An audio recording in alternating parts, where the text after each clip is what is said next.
피해자가 캄보디아에 있다면 어떤 안전 확보를 해야 좋을까요? 예, 그 질문에 대해서는 사실 여러 가지 정도가 있습니다. 먼저 그 범죄와 직접 연관이 됐다라고 하면 경찰청 그 국제범죄수사대에 신고를 요청하는 것이 제일 빠르고요. 실제로 우리 그 여러 범죄 관련 다큐에서도 그런 루트를 통해서 이제 추적해 나가는 경우가 있죠.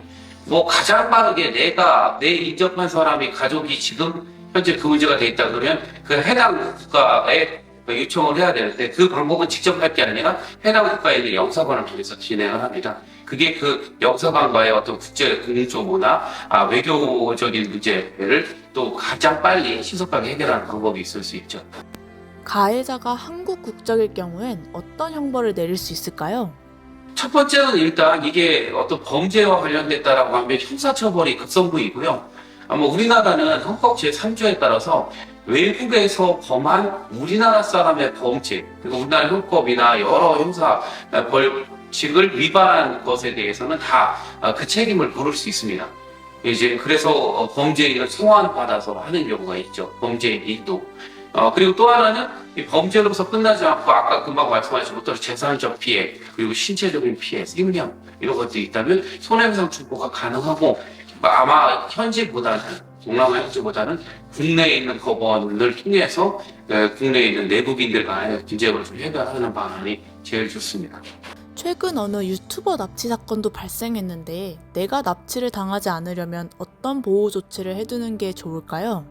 우리가 그 신원을 확인할 수 있는 것을 좀 많이 지점을 찍으면서 가는 게 좋습니다.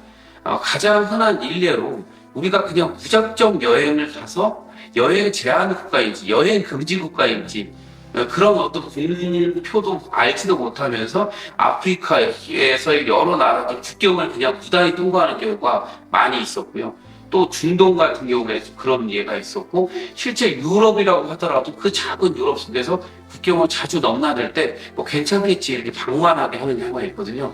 하지만 그것도 굉장히 조심해야 될 부분이 하나 있고 그래서 외교적인 정보, 여행 위험인지 그리고 그곳을 방문해도 되는 건지를 제일 먼저 확인해야 돼요. 두 번째는 이 구글이라고 하는 것이 위치를 확인할 수 있도록 되어 있고 그걸 공유할 수 있는 시스템이 되어 있습니다.